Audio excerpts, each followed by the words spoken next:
तो अगर आप भी किसी लड़की से सच्ची मोहब्बत करते हैं, सच्चा प्यार करने लगे हैं, सच्ची मोहब्बत जताने लगे हैं, सच्चा इश्क फरमाने लगे हैं किसी के साथ, और आप उसके साथ अपनी पूरी ज़िंदगी बिताने के सपने सजाए बैठे हैं या सजा रहे हैं, तो रुक जाइए, ठहरिए, सतर्क हो जाइए। क्यों?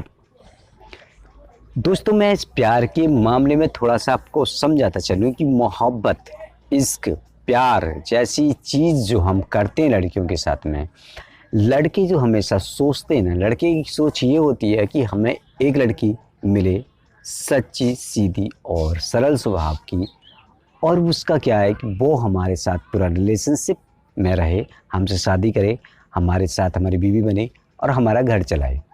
इतनी सी सोच होती है लड़के की, इससे ज़्यादा कुछ नहीं चाहता है।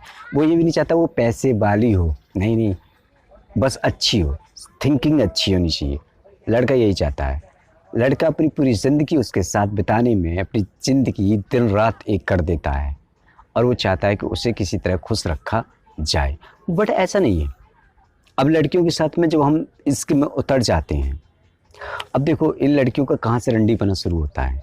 देखो, एक तरफ वो तुमसे प्यार जताएंगी, तो मैं ये कहेंगे कि उनसे ज़्यादा तो मैं कोई और प्यार नहीं करता, और यकीनन हम उसकी बातों पे यकीन करेंगे। क्यों करते हैं? क्योंकि हम उसे प्यार करते हैं, इसलिए उसकी हर एक बात हमें सच्ची लगती है, बाकी सारी दुनिया में झूठी लगती है। एक रोज़ हमारे विश्वास का वो खून करने के लिए तैयार बैठी हुई होती है। उसे फ़र्क नहीं पड़ता तुम क्या हो, उसे फ़र्क नहीं पड़ता तुम कितना चाहते हो उसे फ़र्क नहीं पड़ता तुम्हारी लाइफ बर्बाद हो रही है, उसे फ़र्क नहीं पड़ता तुम्हारी लाइफ पूरी झंड हो रही है। उसे फ़र्क पड़ता है तब जब तुम्हारे पास पैसा नहीं है। अगर तुम्हारे पास कम पैसा है और तुम्हारा दोस्त तुमसे पैसे में थोड़ा सा आगे निकल जाता है, तो वो लड़की जो तुम पर फिदा है वो कल को उसके साथ सोती हुई पाई जाएगी। यकीनन मोस्टली लड़कियां ऐसा करती पाई जाती हैं, या तो तुम्हारे किसी दोस्त के साथ सोई पाई जाएंगी या किसी अन्य लड़के के साथ पाई जाएंगी। कुल मिला के बात ऐसी है कि वो कभी तुम्हें ऐसा नहीं लगेगा। ये एक मजबूरी का नाम तब दिया जा सकता है लड़कियों को जब उनकी शादी हो जाती है। मजबूरी ये है कि वो अपने माँ बाप को नहीं छोड़ सकती, तभी समझ में आता है कि हम नल्ले थे, हम इसके लिए कुछ कर नहीं पाए।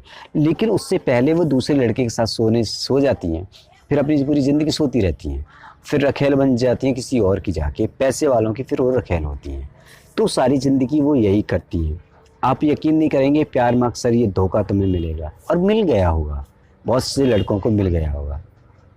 ठीक है, तो दोस्तों मैं बस इतना कहना चाहूँगा, प्यार में हो, अगर लड़की से प्यार करते हो तो थोड़ा अवेयर रहिएगा। अवेयर इसलिए रहिएगा कि दिल मत लगाना, दिल लगी खूब करो लेकिन दिल मत लगा लेना, क्योंकि दिल अगर लग गया तो सारी ज़िंदगी तुम्हें रोना होगा। एक सवाल अक्सर तुम्हें परेशान करेगा, आखिर उसने ऐसा क्यों किया, उसके साथ वो क्यों सोई। तो डेफिनेटली आप इस सवाल के चक्कर में सारी ज़िंदगी उलझे होंगे, और उससे झंडे भी तुम्हें, उससे रत्ती भर भी फ़र्क नहीं पड़ने वाला कि ऐसा उसने क्यों किया। अगर तुम किसी तरह से पैसे वाले हो जाते हो तो वो बड़ा अफसोस जताएंगी कि मुझसे गलती हो गई, मैंने गलती मुझसे हो गई थी, मुझसे भूल हो गई थी, फलाना ढकाना, अपना पूरा बोले गाएंगी ताकि तुम पैसे से उससे शादी कर लो। तो ऐसे करना मत गलती से भी। किसी लड़की की लाइफ को ख़राब, जब लड़कियां लाइफ ख़राब करती है तो उस लड़की की तरफ सोचना और उसके बात करना भी बेकार है। अगर तुम अब नहीं सुधरे ना तो फिर कभी नहीं सुधर सकते, क्योंकि लड़कियां रंडियां होती हैं, और ऐसी रंडियों से दूर तक वास्ता न रखना, क्योंकि कल को तुम फिर किसी के साथ ऐसे करती पाई जाएगी तो एक सवाल वो तुमसे करेगी, तुम्हें पता नहीं थी कि मैं ऐसी थी, फिर तुमने मुझसे शादी क्यों की। अब क्या जवाब दोगे तुम उसे। और यकीनन तुम तो पैसे के चक्कर में बाहर घूम रहे होगे या कंपनी में कहीं काम कर रहे होगे, और वो लड़की घर पोगी, जाहिर सी बात है पड़ोसी, पड़ोस कोई यार दोस्त तुम्हारा ही उसके साथ में मुँह काला कर रहा होगा, और कर रही होगी वो शौक से, क्योंकि वो पहले कर चुकी है काम, उसे कोई फ़र्क नहीं पड़ता। उधर रंडी है तो रंडियों को तो कोई फ़र्क ही नहीं पड़ने वाला, और तुम्हें फ़र्क पड़ेगा क्योंकि तुम्हारी बीवी हो चुकी है, फिर तुम उसे कुछ भी नहीं कर सकते। तो अवेयर रहिएगा, ऐसी लड़की अगर तुम्हारे साथ में है तो उसे फ़ौरन छोड़ दीजिए, क्योंकि छोड़ने में ही ज़्यादा बेटर ज्ञान है। ऐसी देखो, आंखों देखी मक्खी खाने से अच्छा है अनदेखी मक्खी खाई जाए, वो ज़्यादा अच्छा है। क्योंकि नहीं पता फलानी लड़की की शादी के बाद तुमसे बेटर रिलेशनशिप में आ जाए, और इस लड़की का भरोसा नहीं है, क्योंकि जो अब नहीं सुधरी वो कभी नहीं सुधरी। सो मैं करता हूँ वीडियो को यहीं विराम, मिलते हैं अगली वीडियो में, तब तक के लिए बाय बाय।